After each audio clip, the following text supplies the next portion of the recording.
let's keep going. Last time we talking about active transporter.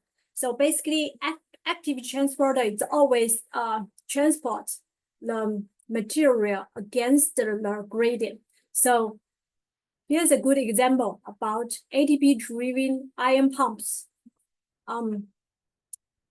So basically, it's one type of active transport, which is against the gradient. So like, for example, it involves the transportation of both sodium ion and the potassium ion. So in animal cells, the concentration of sodium ion is lower inside, but the concentration of potassium was higher inside. So basically, the transportation of both ions was both of them are against the gradient. So which means the sodium and both sodium and the potassium ion will go to the site with the lower concentration. So which means sodium will get out, will go out. So it's from lower concentration to higher concentration. Potassium will be transported in the opposite direction from outside to inside. So this is how it works. The three sodium bind the cytosol, and then ATP was hydrolyzed, ADP was released, and the phosphate was covalently attached to the pump, which is this protein. And then because of attachment, so the protein configuration gonna change. And then because the configuration gonna change, so switch to this kind of a configuration. So the sodium be released. And then under this kind of a configuration of protein, so potassium will bind from the outside of the cell. And then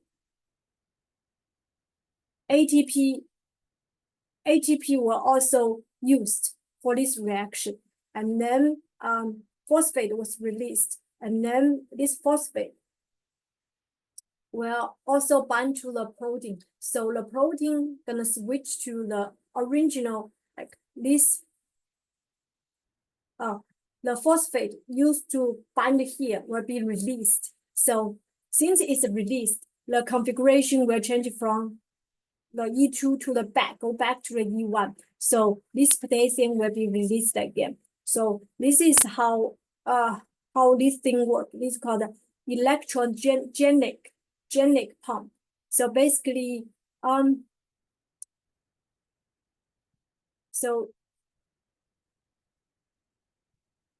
so this enzyme, this pump, it's also an enzyme. It's also a protein. It's called sodium potassium ATP ATPase function. That's it. So this sodium potassium ATPase, this enzyme, is one of good example of about active transportation enzymes. So let's summarize the important function of ion electron chemical gradients. So ion electrochemical gradient. So basically, it's an enzyme. It's active transporters through the membrane, which can transfer the ion. So what kind of function it has? It can transport the ion and the molecules. It can production of energy immediate. Like for example, the mitochondria and the chloroplast. Proton gradient are used to synthesize the ATP. So then when the later chapter, when we're talking about the cellular respiration, which happening in the mitochondria, we can see during the step, ATP was generated. Actually, is this gradient, is this proton gradient was used for this cellular respiration. And then the same thing for the photosynthesis. During the photosynthesis, also the ATP were generated too. and then which happened in chloroplast. Also, these proton gradients were a very important ingredient for synthesize the ATP.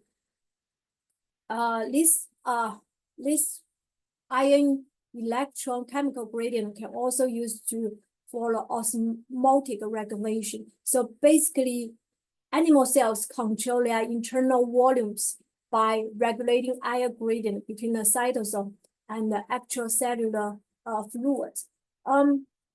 So basically, like for example, this means like if there's some kind of ion gradient difference between the inside of cell, out of the cells, so there's some kind of osmosis phenomena gonna happen. So either the cells will getting the water, or the cells will losing the water. So another function would be neuron signaling. So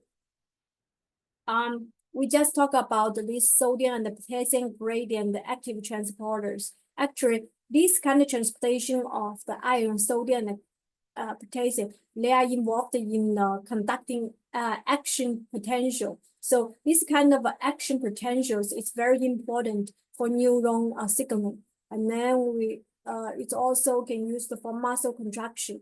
Like for example, calcium gradients regulate the ability of the muscle fiber to contract. It's because this kind of the ions they are doing the transportation between the environment inside of outside of the cells. So this kind of things actually it's the trigger for muscle contraction. And also another function would be bacteria swimming. So proton gradients would drive the bacteria flagella rotation. So basically, this kind of gradients bacteria can use for its movement. Then we're going to talk about another very important concept for the exocytosis, endocytosis. Exo, which means the material would be transported outside of the cell. Endocytosis, which means the material from the outside of the environment will be transported inside of the cell. So like before we're talking about like passive transportation and active transportation, those kind of passive and active transportation, it's most of them applicable to a small substance. So this kind of small substance can transport it through the transmembrane protein, such as channels and transporters we just mentioned about. But like for example, for eukaryotic cells, they are more complicated cells. Besides transportation of small molecules, they also need the transportation of a large molecule. So since these kind of a large molecules, such as protein or polysaccharide, they are like large and huge molecules. Those kind of molecules cannot go through this kind of transmembrane protein. So they need another process for transportation. It's called the endocytosis and the exocytosis. So no matter it's exo and endo, so it's like transportation of a large molecule will involve the packaging of the substance into a membrane vehicle, and then that vehicle will be the ones which can be transported outside and inside. So here is a good example about the large molecule. Like for example, some hormone like such as insulin. Insulin is a protein. It's a big molecule, so it can only be transported during the cytosis because it's a huge molecule. And then how does the insulin was transported? It's through the endocytosis and then transported into the bloodstream from the beta cells of the pancreas. Digestive enzymes. enzymes, it's also like a protein. It's very large molecule. It's secreted out through the exocytosis from the pancreas cells, and then endocytosis. That's some kind of very important nutrients. Like for example, some very important nutrients, they highly that cannot be absorbed in the blood. And then under this kind of circumstance, this nutrient, they can bind to the protein in the blood, and then they go inside of cell through the endocytosis. For example, lipid. When how cells was uptaking the lipid through the endocytosis, like for example, root noodles, those kind of like a material found in some kind of plant. It can be transported inside of the bacteria through the endocytosis. And then in immune system, like for example, when immune, like for example, when we have get some kind of bacteria or virus infection, how did our immune system attack and destroy those kind of toxic stuff? It's like because of the one type of immune cell called macrophage. It will endocytosis, and get those kind of bacteria inside of macrophage. And then inside of this type of a macrophage, it's gonna destroy the bacteria. Okay, so this picture describes the like how this like exocytosis happened. So the first step would be for example, if you want transport some kind of material, large molecule out of the cells, first the toxicant or large molecule, it will released from the Golgi apparatus. And then the protein, those kind of netting is just some kind of protein. Protein gonna rupture the cargoes and then forming some kind of vehicle. Those kind of so it's basically the protein will form some kind of ball, and inside of a ball, and there's some kind of this kind of yellow stuff. It's the cargoes. Need to get rid of it. And then the vehicle is released from the Golgi and then travel through the cytosol to reach the membranes. When it's reached the membranes, the protein coat will be get rid of it, and then this vehicle will be infused with the cell membrane, and then the cargoes can be transported outside. And this picture describes how the endocytosis happened. And there's three types of endocytosis. First one is receptor-mediated endocytosis. Another one is called pinocytosis. The last one called phagocytosis. So basically, for the first receptor-mediated endocytosis, so this a receptor, so that's some kind of receptor, basically it's protein, will attached to the cargoes, which are supposed to be transported inside of the cells. So, and then when it's attached to the receptors, the protein will aggregate, form some kind of protein coat, and then form some kind of vehicle. Inside of a vehicle, there are some kind of cargoes which attach to the receptors, and then the vehicle will be released from the cell membranes. And then when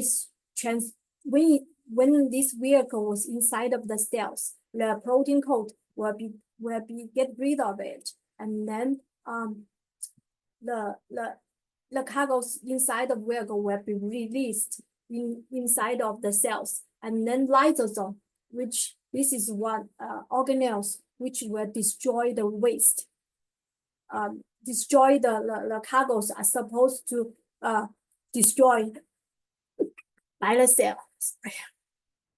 And pinocytosis.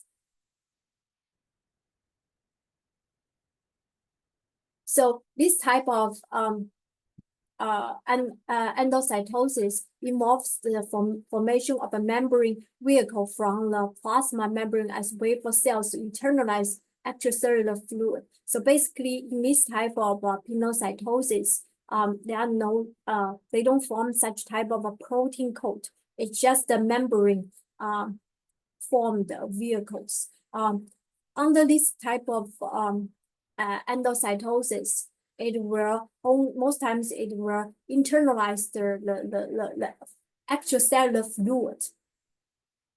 This type of endocytosis allows cells to sample the extracellular solute. Pinocytosis is important in cells that's actively involved in nutrient absorption, such as cells that line the intestine in animals. So basically, pinocytosis is the typical endocytosis pathway for our body to absorb the nutrient from the food. Another one called phagocytosis. This type of endocytosis involves the formation of an enormous membrane vehicle called the phagosome, which engulfs a large particle such as bacteria. So, and phagocytosis, it was used by the immune cells, because immune cells have to phagocytose those type of like bacterial virus, like foreign particles, and then only one type of cells can carry this type of phagocytosis. It's just like, for example, macrophage. Only like immune cells can use this phagocytosis to kill the bacteria. Once the macrophage was engulfed the bacteria inside of phagosome, and the phagosome will fuse with the lysosome and with other enzymes to destroy the bacteria. Then let's give a little bit. Then let's talk about the practice, the problems at the end of class. So first, let's summarize what we learned. So we learned plasma membrane, right? We're talking about its membrane structure, and then we're talking about membrane's model. So basically, it's fluid mosaic models. So basically, the basic framework of a membrane is it's a phospholipid bilayer. So on these phospholipid bilayers, there's some other things like protein, carbohydrate, or lipid, or other things that exist in between these bilayers. And then we are talking about the membrane proteins. That's three types: transmembrane protein, and the lipid anchored protein, and the ferro membrane protein. So the first two types of transmembrane protein and the lipid anchored protein, they are classified as the integral membrane protein. Because why it's called integral? Because it's a part of a cell membrane, because it goes through this bilayer membrane. And then the last one, it's called the peripheral membrane protein. It didn't go through the bimembrane, but it's attached to some kind of membrane. And then we're talking about the fluidity of the membranes. We are talking about what kind of factor can impact the membrane's fluidity, like For example, lipid and many proteins can move rotationally and laterally. But if you want to flip flop, which means the end and the head are gonna switch, it won't happen simultaneous. You need some kind of enzymes or ATP as energy to help this kind of flip flop happen. And then we're talking about like the property of phospholipids such as tail length and the presence of double bond, how and the amount of cholesterol, how it affects the fluidity of the membranes.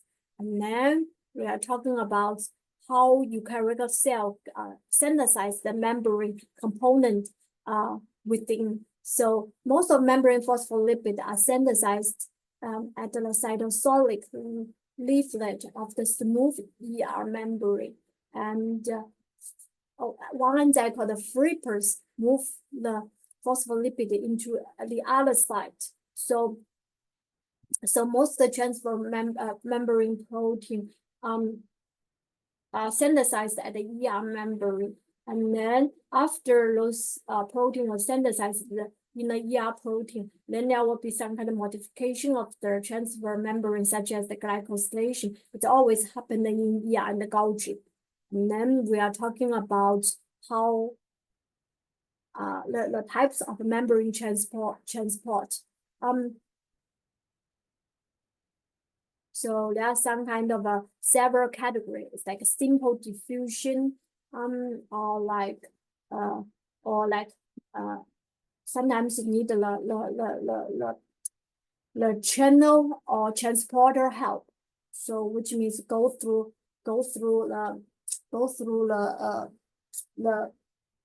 the proteins, the membrane proteins. But both of simple diffusion and the channels and the transport protein, they are all belong to the passive transport way, because why it's called the passive transport? Because the material will always change from the high concentration to low concentration. When we're talking about another active transporter, it's a movement of substance against the gradient. So from the lower concentration to the higher concentration, so which takes ATP as energy and also need some kind of enzyme help.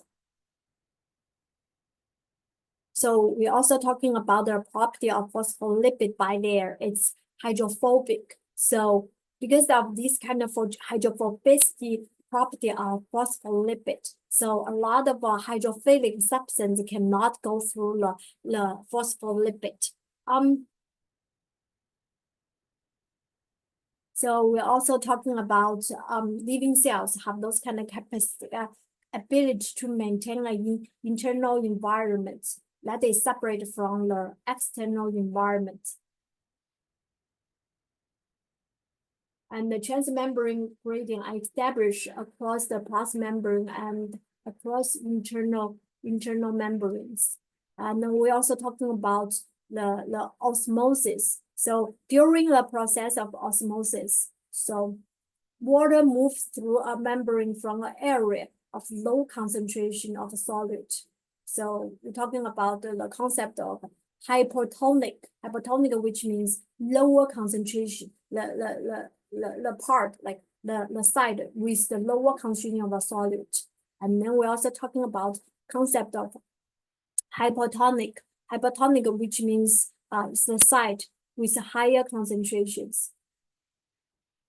And we're also talking about the isotonic, which under this kind of circumstance, the solution at both sides, they will have the identical concentrations.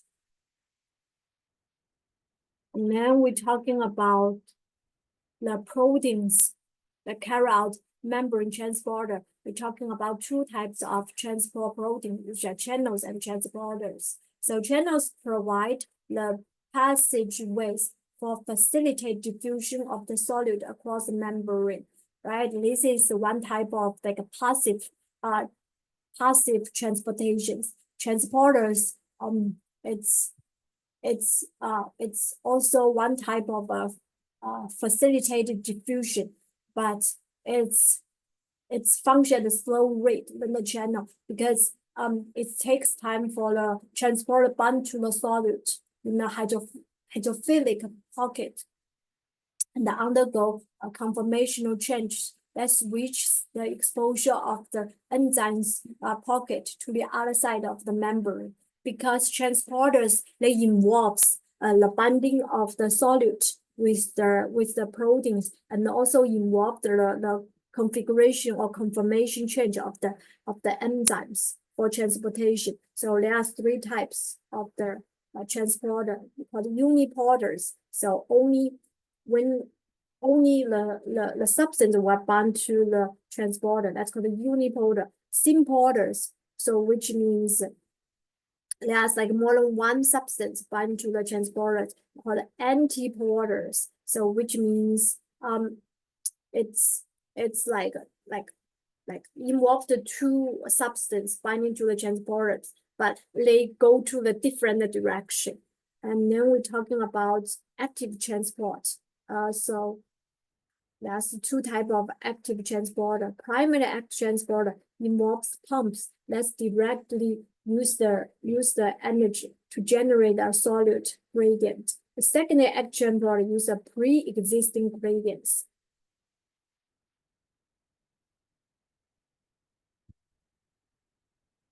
And then remember, active transporters is always like against the gradient, transportation of the substance from lower concentration to a higher concentration. And then in the last example, we're talking about one example of the active transporter is this sodium potassium ATPase, those kind of transporter. It's electrogenic pump because this why it's called electrogenic pump because it's involved the transportation of ionic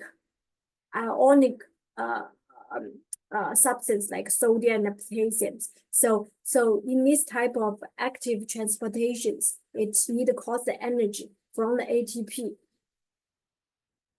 to facilitate this kind of active transportation.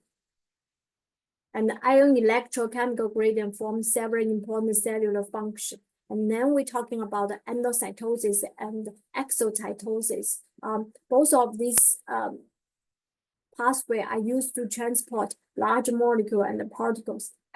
Exocytosis is a process in which the material inside the cell is packaged into the vehicle and executed into the actual cellular environment. During the endocytosis, the plasma membrane fold inwards to form a vehicle that brings substance or particle into the cell.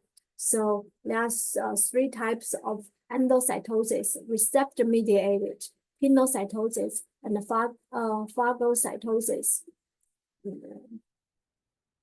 And let's talk about the practice. Which following statement best describe the chemical composition of the biomembrane? So biomembrane should be C, right?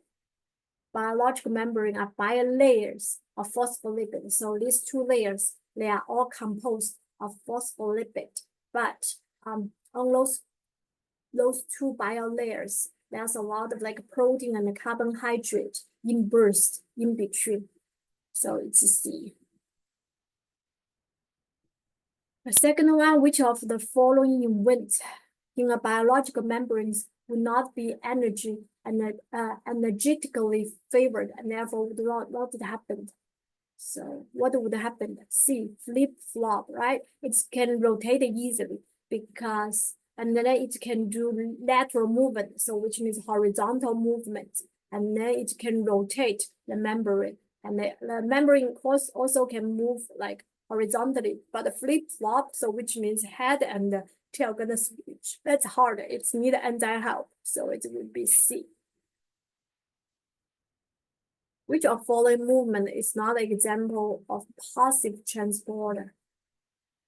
Passive transporter. Okay, so we should try to distinguish between the passive transporter and the active transporter.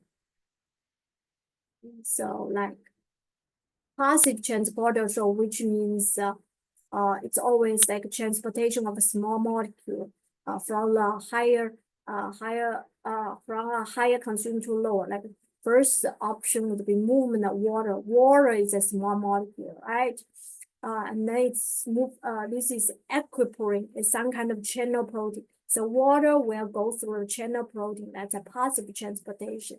Second one is intercellular transportation of molecules through a channel. This is channel, right? It's also passive transport. The transport of the sodium and potassium through this kind of ATPase we just talked about. It's one of the examples about the active transportations, and it's ion electrochemical gradient building.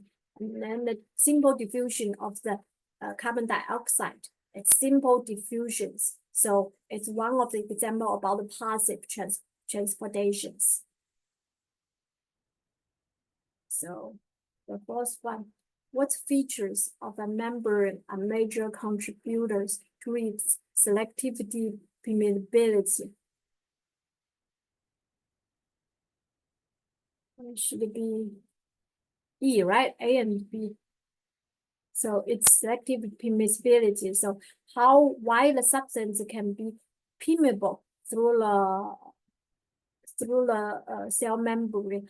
It's one thing is it's a phospholipid bilayer. So which means hydrophobic substance can easily go through these bilayers, right? And then it's the substance can also transported between this inside and outside through the channels and the transporters, right? So it should be E. Large particles are brought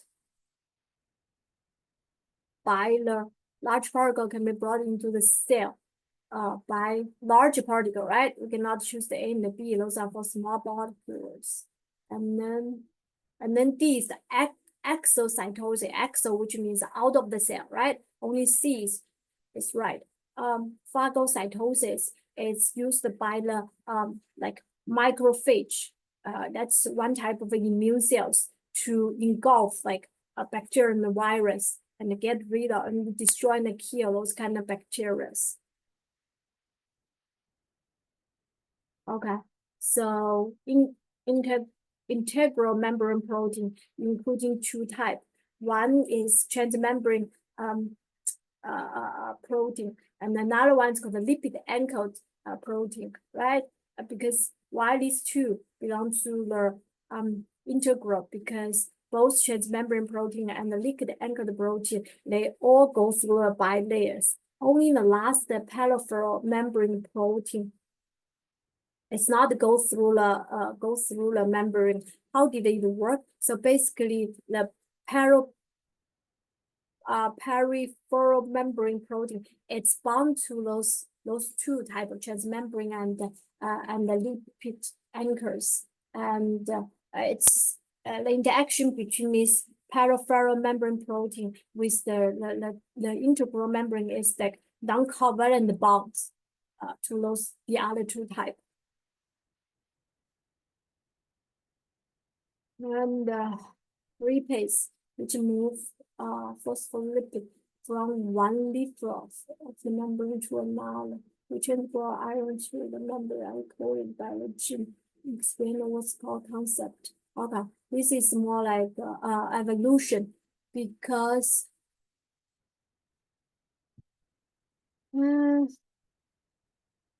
so these two types of protein, like they are all enzyme. Repase is one type of enzyme, which is protein. And the sodium, the potassium, and the ATPase, it's another type of protein. They are all encoded by very similar genes. What's that mean? So which means they are coming from the same gene, which means they are very related. So which means they are coming from the same protein, which is ancestors protein. And with the time of evolution, so genes, even though they are coming from the same gene, which is the same protein, but with the time, the gene, these two genes, they have some kind of mutations, which means the genes was modified. modified, and then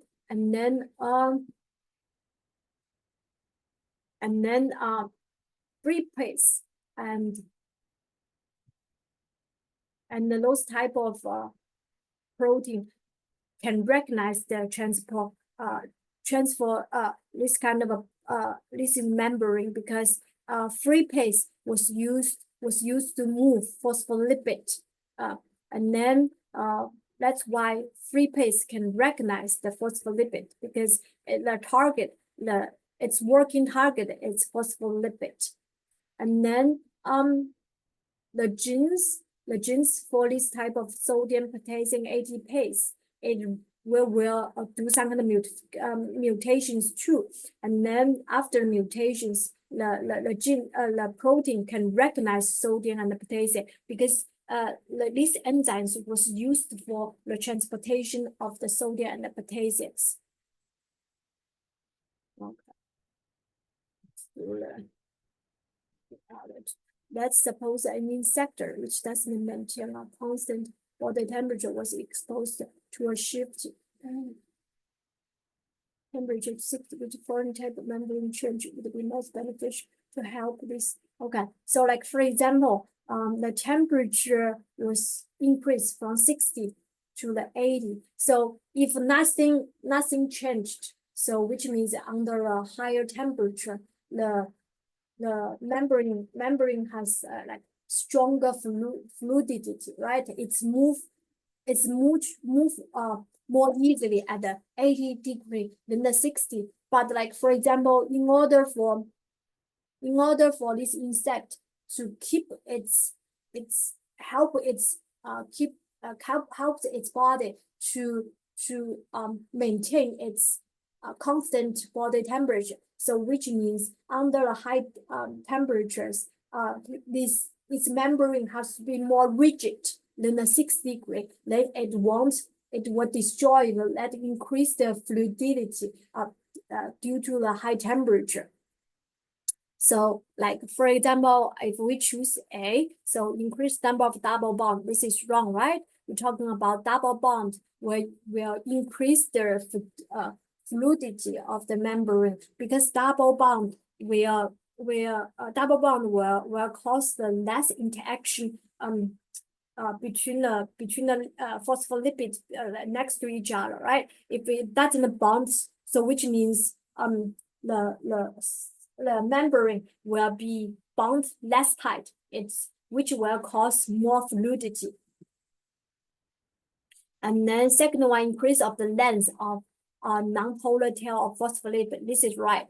Because if the phospholipid is a non-polar tailing getting longer, so which means the tail getting longer, so the phospholipid next to each other will have more stronger bindings. So which means they have a stronger interactions. So the cell membrane, will become more rigid, and those kind of increase of the rigidity of the membranes will destroy those kind of high temperature. And then C is the decrease in the amount of crosstalk. Because if you decrease the amount of crosstalk in the membranes, so the membrane will become more fluid. So it will increase the fluidity under a high temperature. That's a wrong answer too. D is the decreasing amount of carbohydrate. So like if there's less carbohydrate in it, so which means the membrane will be more flexible, right? Which increase more the fluidity of the cell membrane under a high temperature, which is wrong too, right? Last one, decrease the amount of attached is the same thing, right? Decrease in the amount of carbohydrate, no matter it's attached to the membrane protein or the membrane to the phospholipid. Both of them, because both of them decrease amount of carbohydrate on the bilayers. It's also increase the fluidity of the cell membrane. So only B is right. When placed in a solution of water, a human cell bursts. Which of following statement best explain why this happens? So which means if a human skin cell bursts, so which means water is go inside of the cells. So which means the outside environment, water is more concentrated than the inside. So which means the inside of the cell, the concentration of the solid is more, it's higher. So which means the inside of a cell environment, it's hypertonic. So I guess it would be A, right? Hypertonic.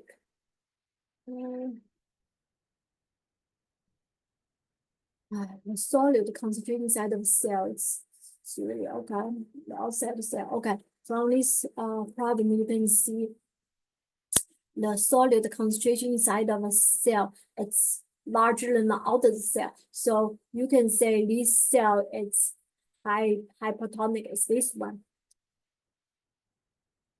And then so which means the water concentration is higher outside. So water will go inside of the cells. So the cells will take up the water. So A and B would be wrong because the water will go inside of the cell. But since there's like small difference between the inside and the outside, it won't take up a lot, right? The only circumstance the plant cell gonna take up a lot of water, it just that's a big difference of the concentration between inside and outside the environment. So it would be D.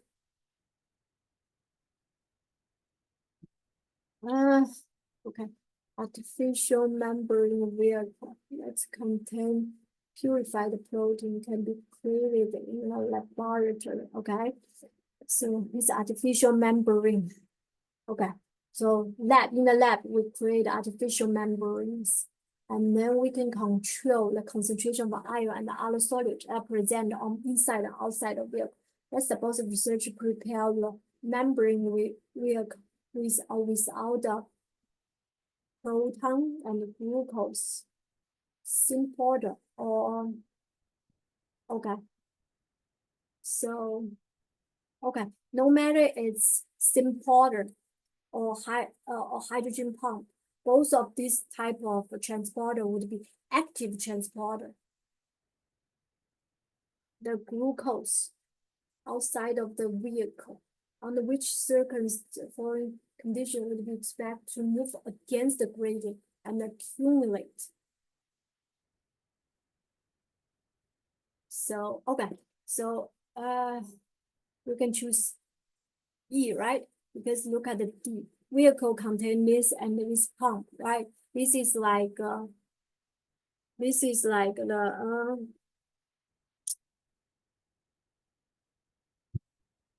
okay, let's go back there. So simple. Okay, let's go back to the original one.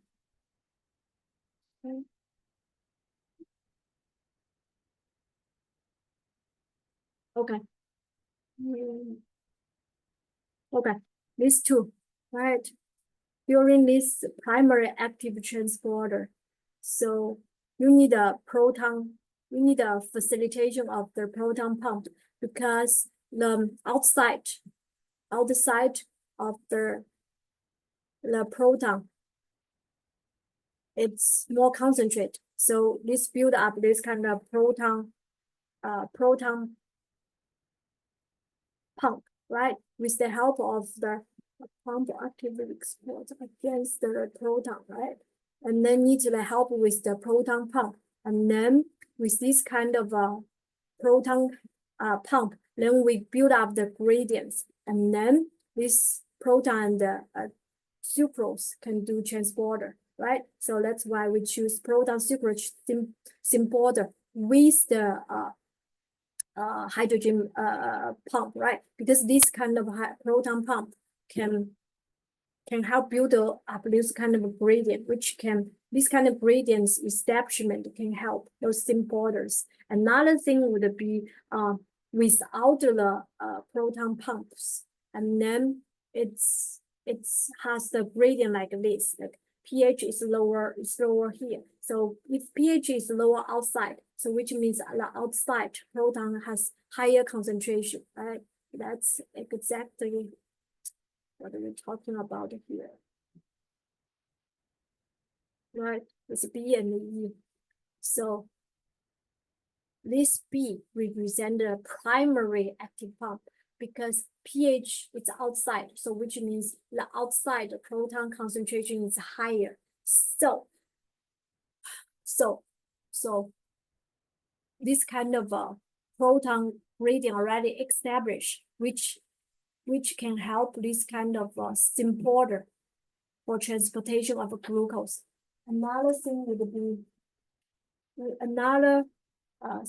be proton pump. Because of this proton pump, it can establish this kind of pH is lower outside, and then after the proton pump help to establish the pH outside is lower, then this importer can work.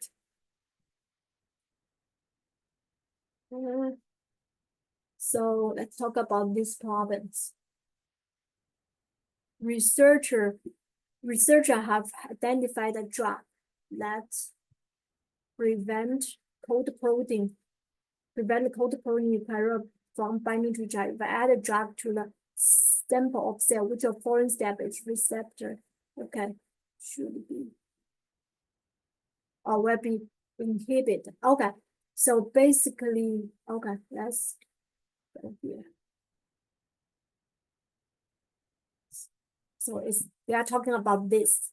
It's called one of the type of endocytosis.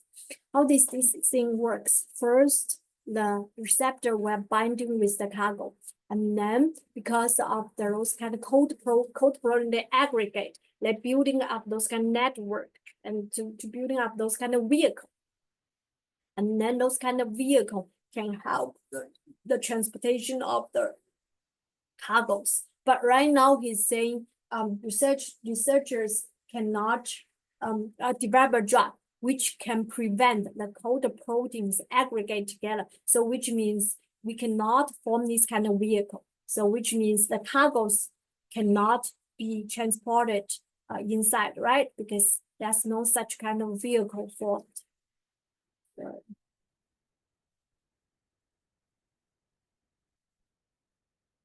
We would choose this one, right?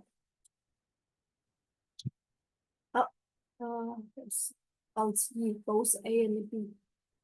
B would be right. I'm coding right because see the drugs prevent cold proteins binding each other. So the outside of the coating cannot form. At the same time, it cannot form the vehicle, right? Because only the cold protein they binding with each other and then form those kind of vehicle. So it's E. Protein is the plasma membrane are often target of the medicine. Like for example, when the company need to develop a drug, most times they choose the protein, transmembrane protein as a target. So basically, they are trying to screen a huge library compound, and then they test which one has the strongest binding with the transmembrane protein. Discuss why using this case, how would determine experimental less specific membrane target of a drug. Okay, so he's talking about why people always choose the plasma membrane protein as a target. Why? Because transmembrane protein go through these bilayers of a membrane, so it's just outside of the cells. If you choose like something like some kind of a binding target inside of the cells, first you have to think about how cell, like first the cells have thinking about how drug can go through the cells. That's another challenge, right? So without those kind of challenge, we can just choose the drugs which can easily binding outside of the cell, right? That's why he's saying one of the advantage of target protein is that drug doesn't have to go taking inside of the cell, right? Because if you choose some kind of target inside of the cells, you have to like more challenge, like what kind of drug can be inside of the cell. That's very hard. Because why like it would be challenging for a drug go inside of the cell, because most of drugs, they are like man-made, they are like synthetic molecules. It's not like it's more like artificial molecule. Those kind of artificial molecule, most times cells will repel it. Cell will think this is a foreigner. They cannot recognize. They will repel it. They want to take these drugs like foreigner inside. So one way to determine if a membrane protein is the target for drug would be measure its function present and the absence of the drugs. Like for example, you compare the different like binding factors between the different between in presence and absence of the drug. Like absence of the drug take as controls. Like for example, if the drugs binding to the membrane proteins, so it's gonna it's more like binding is more like sending a signal to the cells. After binding, cell knows something happened. Then those kind of binding can trigger more pathways, like more chemical reactions happening inside. Because it's triggering. Because it's triggering, a lot of like chemical reaction happening in the cells. So a lot of things being generated by the cells. So basically, you can measure those kind of the chemicals which generated by the cells after bindings. You can compare the different. Like for example, if the drug cannot bind into the transmembrane proteins, so no actual chemicals will be generated by the cell. But on the other hand, if the binding was successful, the pathway will go through. You can use the machine to measure the generation of this actual amount of chemicals. And rank the foreign substance according to the rate of simple. Okay, so simple diffusion, which means the cell would be the molecule would be small and hydrophobic. Among all this, which one is small? These are big, right? Lactose is big. Glucose, starch is very big, like protein. Arginine is big. Which one is small? Methane, ethane, and sodium. But sodium it's more like ionized. It's hydrophilic. So, but methane and ethane, they are more like a small and hydrophobic. So, but compared to ethane, methane is smaller. So the easiest one would be methane, and then ethanol. And then would be first it will the cell most of the times first it will take small ones and then neutral ones, because glucose and the lactose, they are more like glucose is monosaccharide and then lactose is disaccharide, that's small too, right? So we take that, and after that the sodium and the arginine, they are all charged. So but compared to starch is more like a protein, it's big one.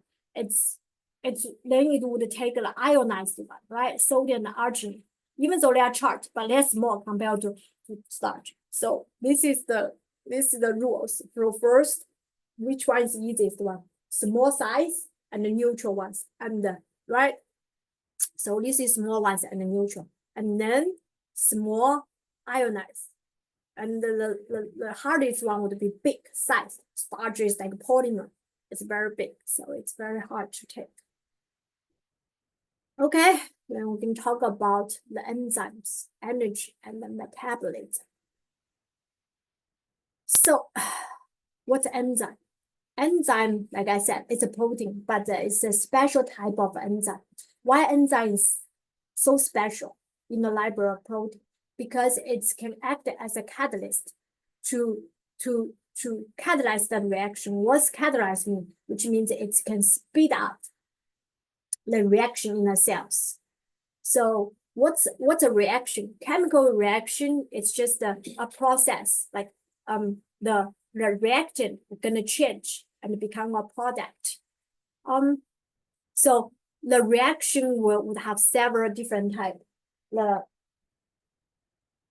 Some reactions would be from a small molecule, as several small molecules will attach to each other to become a large molecule.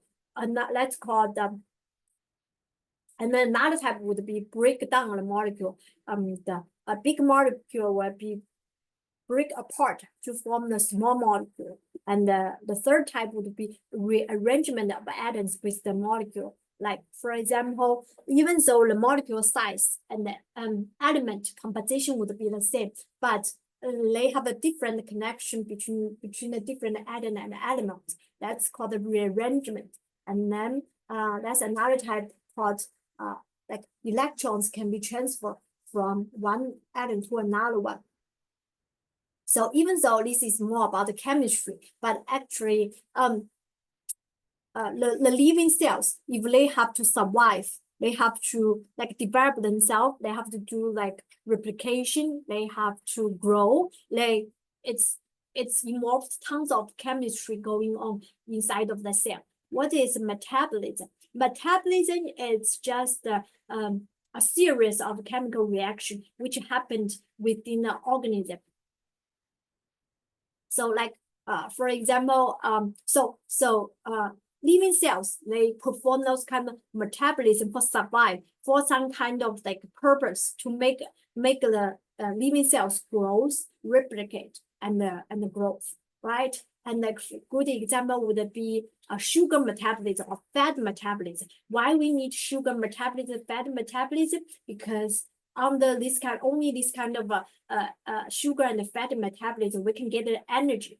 And then a lot of metabolism would be breakdown, or either it's breakdown, right, or the synthesis of the organic compound. One is like small molecule, from small molecule building a big molecule, like for example, protein synthesis. How protein synthesis happens? It's basically amino acid. They attach to each other. That's called synthesis.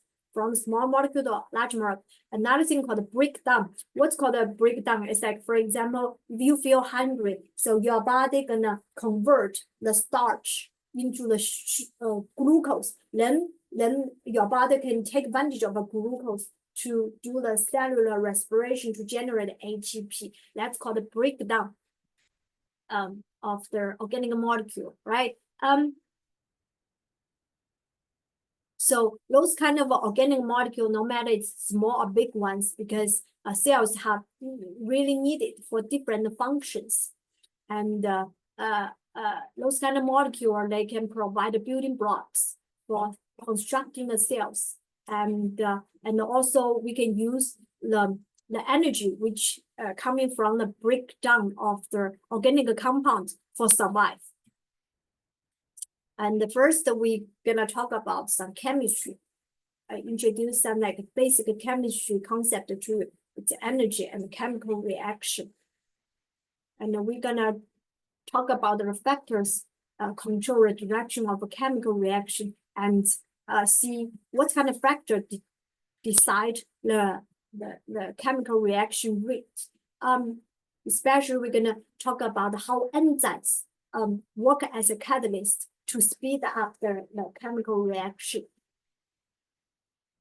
And then we're gonna talking about like metabolisms in more like like cellular levels, and then see so basically we're gonna dive the metabolism in a more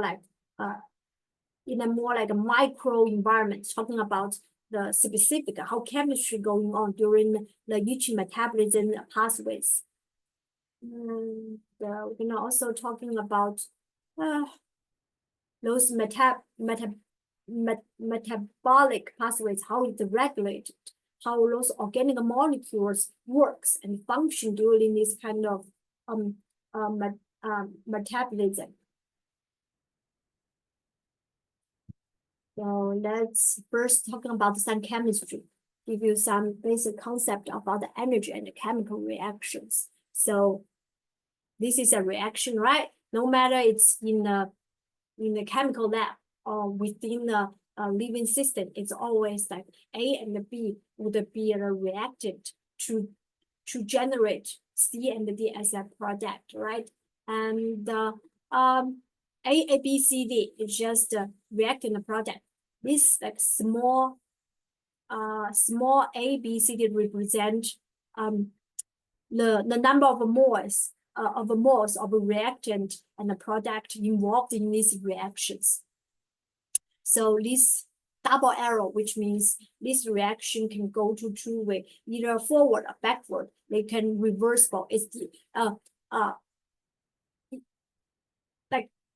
is it go forward and backward? It's all decided by the concentration of the product and the reactant, right? And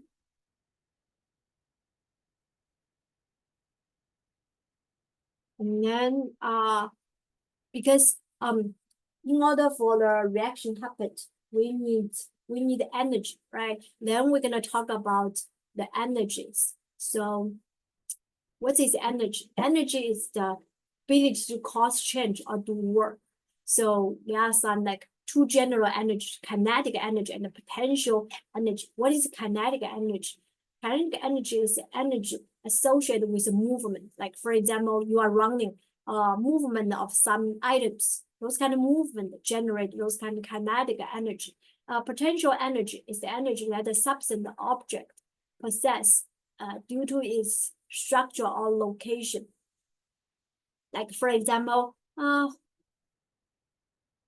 so electrons in the atoms, it has a potential energy based on its position relative to the other electrons and the positive charged nucleus. Because positive charged nucleus gonna have an absorption force with the negative charge of these electrons, because of this obstruction between the nucleus and the electron, which generate a potential energy for the electrons.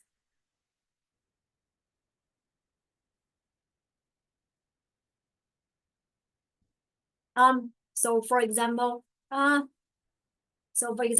energy, it's more like outside of the shell, have a higher amount of potential energy than one in the inner cells, because outside of the so nucleus, its positive charges always have those kind of potential to pull electrons to it as close as possible. So if electrons are far away from nucleus, so the potential energy is higher because it's against those kind of nature force. That's why.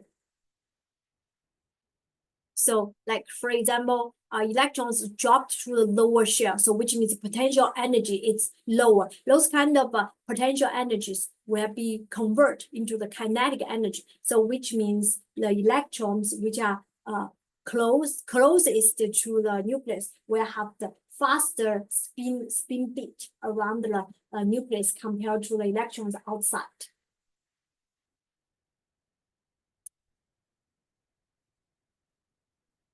So like for example, the living cells, living organisms, they always generate energy. Where is this energy coming from?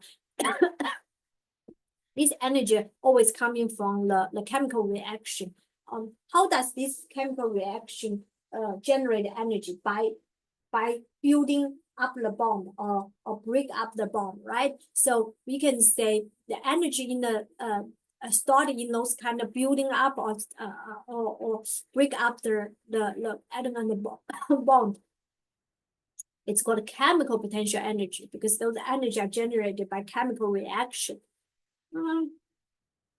So like for example, organic molecules such as glucose store a great deal of potential energy. Why I'm saying that? Because in the chapter 7, we're going to talk about the cellular respiration. So what is cellular respiration? Cellular respiration is basically break down the glucose and then generate ATP as an energy source.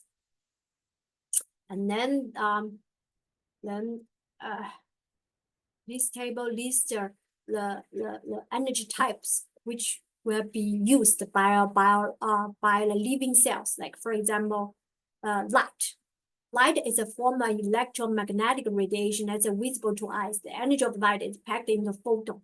So how did the biological system use the light as a energy source, like photosynthesis, right? So basically, what's the photosynthesis? Photosynthesis is the plants take advantage of the sunlight to convert the carbon dioxide and the water into the glucose, right? So basically, they use the light as energy. And then this light energy was to produce organic molecule, right? Glucose, heat.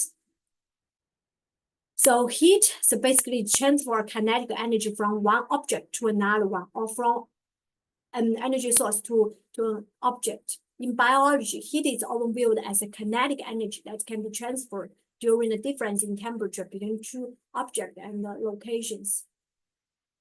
Many organisms, including humans, maintain their body at a constant temperature. Like this is achieved in part by a chemical reaction generate heat. Like for example, in the winter, you feel like you're cold, right? In the winter, you have those kind of experience. You feel hungry more easily than in the summer. Why? Because in the winter, you need extra amount of energy to keep yourself warm, right? That's why you feel hungry easily. You need to eat more food in the winter and more energies to keep your body warm. Another type of energy the biology were used is a mechanical energy. Mechanical energy is the energy possessed by an object due to its motion or its position relative to other subject. Like for example, in the animals, mechanical energy is associated with the movement, with the muscle contraction, such as walking, right? Like for example, during the walking, you use some kind of mechanical energy. Like for example, mechanical energy, which means your joint, right? The energy stored in your joint.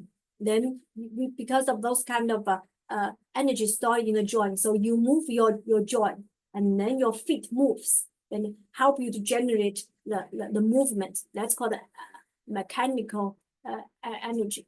Another type of energy used by the living cells is chemical potential energy. Chemical potential energy is a potential energy stored in the electrons of a molecule, which bonds are broken and rearranged. Energy may be released. Like for example, during the cellular respiration. So basically, you convert the glucose into the ATP, right? Those glucose bond will be break down, right? Because of the break bond of the glucose, it's convert the energy in the glucose bond into the ATP. So another example would be like large molecule to form the small molecule. Like for example, when you feel hungry, your body will release starch, and then starch will be degraded into the glucose, right? Starch is a polymer, it's a big molecule, and then from the starch to the glucose, that's small molecules, and then the energy was released for cellular process. And then we're going to last one, we're going to talk about electrical and ion gradient. So the movement of charge or the separation of charge can provide the energy. Like for example, when we're talking about active transporter, right? We are talking about the passive active transporter and primary active and secondary. Both of them involve some kind of proton gradient. So which means what do you mean proton gradient? So basically, it's like inside of a cell and out of the side of cell, there's a proton concentration difference. Those kind of proton difference can be called electrical or ion gradient. And then because with the help of those kind of proton gradient, and then the substance can move between the inside and outside environment. This is take advantage of the ion gradient energy to for the transportation of the substance between the inside of cell and the outside of the cell. So one of the good example would be during the cellular respiration process. So in order to generate ATP, we have to take advantage of proton gradient, right? Without a gradient proton, we cannot generate ATP. So this is a good example.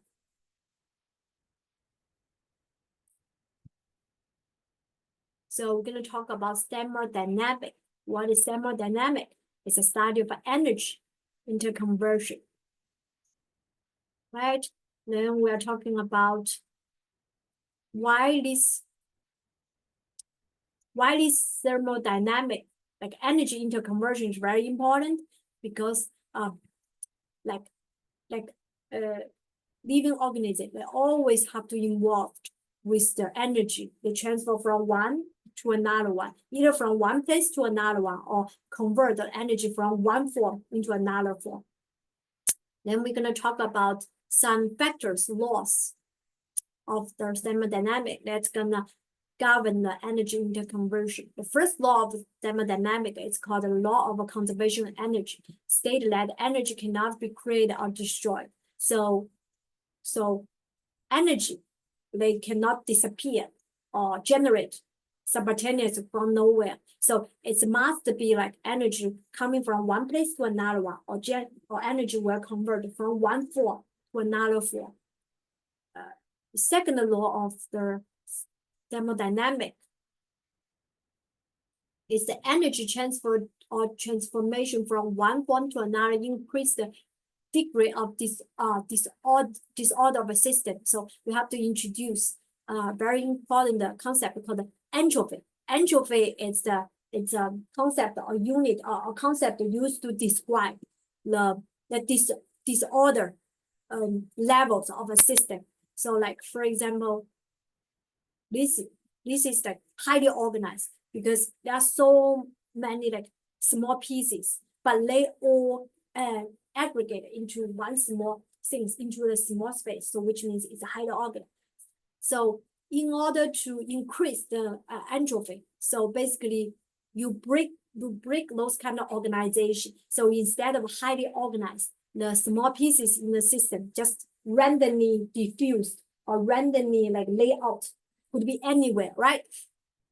So more spread out, which means a higher entropy. So how to say it? Like the nature prefer the system in higher entropy. So what that means? Naturally, the system prefer to be spread out as soon as possible. Like for example, if you randomly break something, or like for example, you randomly like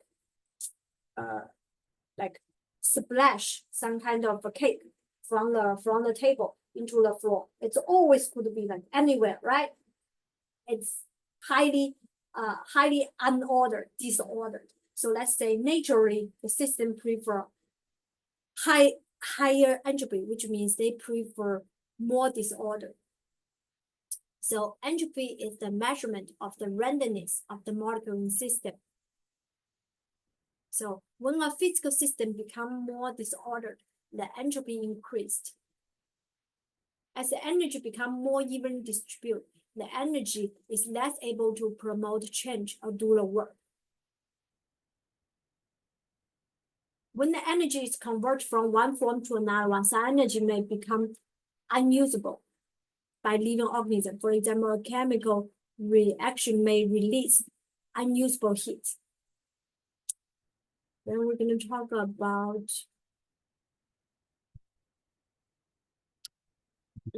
about how living cells will use these two laws during their surviving process. So then we're gonna introduce some kind of a concept, and entropy. It's H. What is entropy?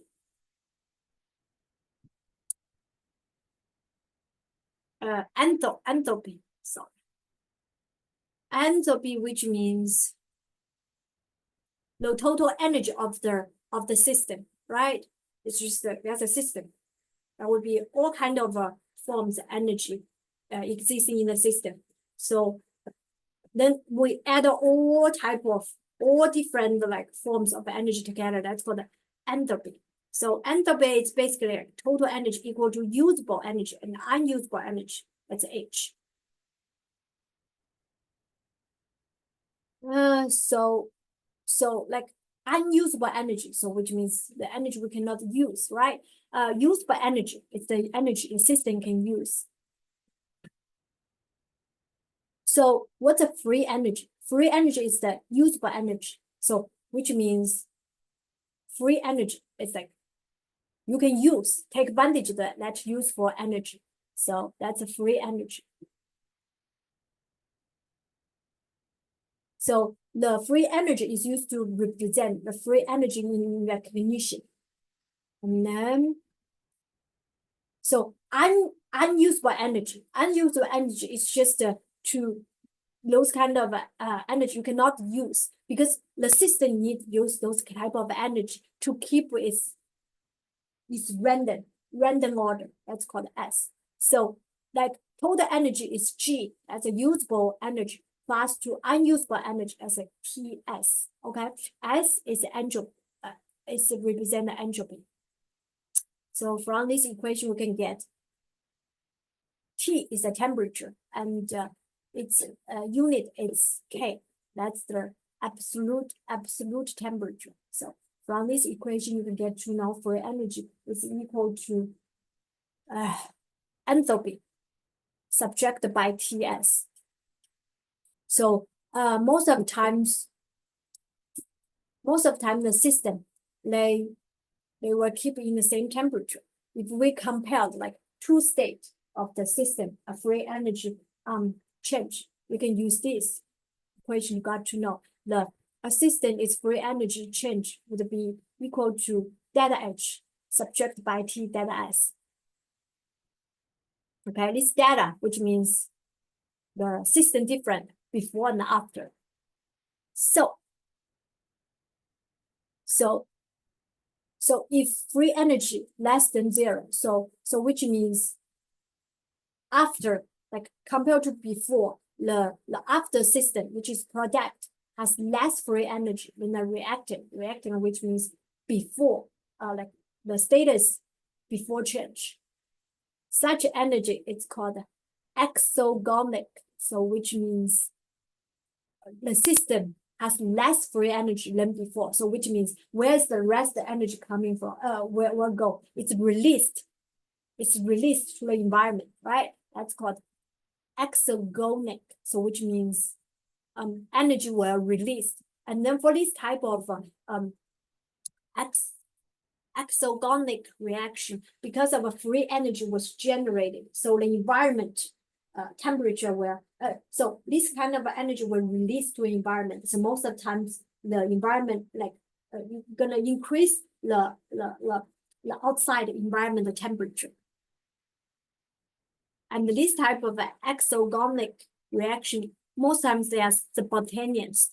If the free energy it's less than it's more than 0, so which means after reaction the product they have more energy than the reactant, so which means the product they getting more energy from somewhere. It's called endogonic reaction, so which means this reaction they need observe the energy from outside the environment. And then this type of endogonic reaction is not a spontaneous reaction. So you can tell like exogonic is spontaneous, so which means when delta G is less than 0, the reaction is favored, right? It favors conversion of a reactant to a product. But if the delta G is larger than 0, so which means the system need observe the energy from outside, which is not simultaneous.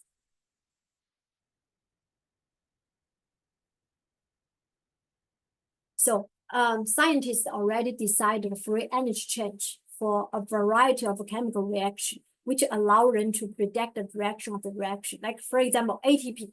ATP, it's most times it's a molecule which has a lot of energy, right? Like ATP, it's a molecule with a lot very high potential energy. So it's ATP. When it's broken down into ATP and phosphate, it's release the energy, right? So basically how ATP, this is ATP, right? This is adenine. This is like ribose. This is ribose, right? This is ribose. We used talking about when we talking about DNA, RNA, ATP, right? When it's released, it's generated ADP, also ATP. So this bond be cleaved, right? Generate the phosphate. Those like this reaction is the reaction which generate the heat. So that's why delta G is less than 0, right? Like I said, this is exogonic reaction. It's released energy.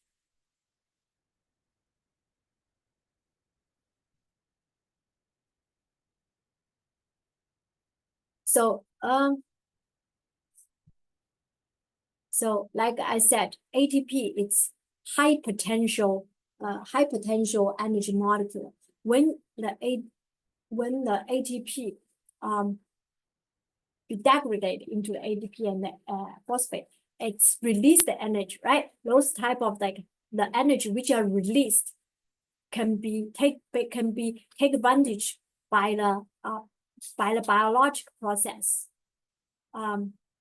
So a lot of biological process they require additional free energy. Where's this like additional free energy come from? It's from the breakdown of the ATP.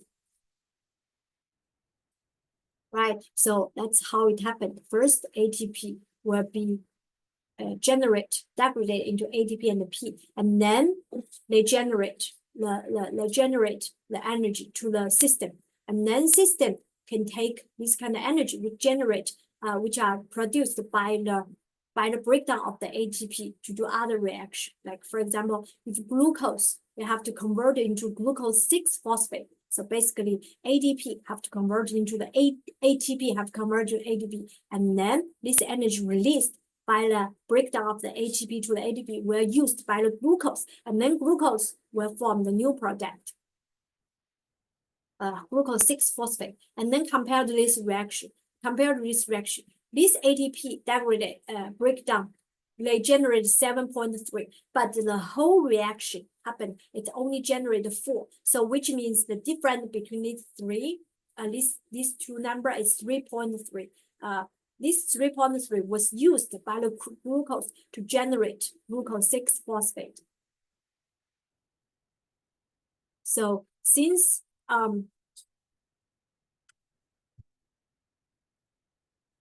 like glucose, that's a reactant, become glucose 6-phosphate. So this type of reaction called phosphorylation, because you add one molecule of phosphate into the glucose. But you see this capital reaction, and then at the end, the net free energy will less than 0. So which means this two-step of reaction will be like total still be exogonic reaction, which this reaction at the end it's the release of the energy because the net free energy is negative.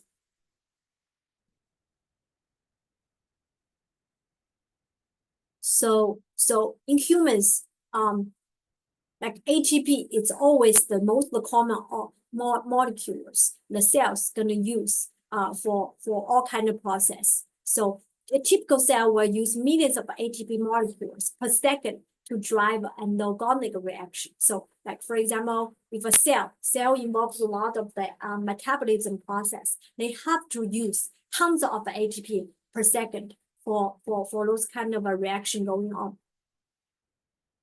At the same time, the food we eat will break down to form the small molecule, also release the energy.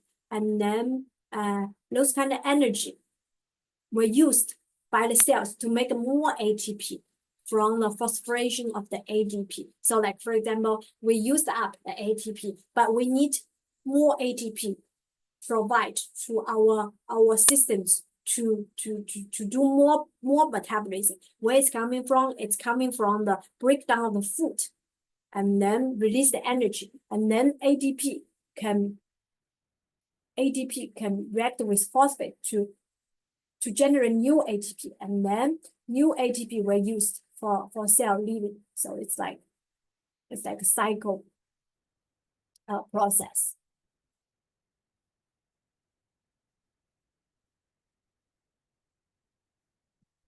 So you can give several examples about how the protein use ATP for energy, like metabolic enzymes. So enzymes use ATP to catalyze the endogonic reaction. For example, enzymes can catalyze reaction, but it doesn't do automatically. It's need energy. Still need energy for enzymes to work. And then, for example, we're just talking about transporter, all kind of membrane transportations. It's needed energy, right? Motor protein use the motor proteins help the cells movement. Those type of movement of cell, it's needed energy. The energy will come from ATP. Chaperone, what's chaperone? Chaperone is it's a protein which help the other protein folding or unfolding, right? In order to chaperone make the folding and other the unfolding of other proteins, we need ATP to make chaperone works. And then, like, for example, DNA modification enzymes, like, for example, what's this DNA modification enzyme work? So it's basically these enzymes used by the DNA to modify its DNA conformation. Like, for example, during the gene translation. So, for example, in order to synthesize the proteins, so we have to do some kind of translation from the gene to produce the protein. And then during this kind of complicated translation process, it's involved a lot of involvement about the DNA. And then in order to this all the process happened, it's need a lot of like conformation change of DNA. But how DNA can do like conformation change to fit in the process to make something happen, we need energy to make the DNA conformation changes. Another one called the amino acid RNA synthase. What's this enzyme for? It's enzymes to like, for example, this enzyme was used during the protein synthesis. So during the protein synthesis, the amino acid have to attach together, then synthesize the protein for polymer from the amino acid, those type of so basically produce protein polymer from the amino acid. Those kind of process is complicated.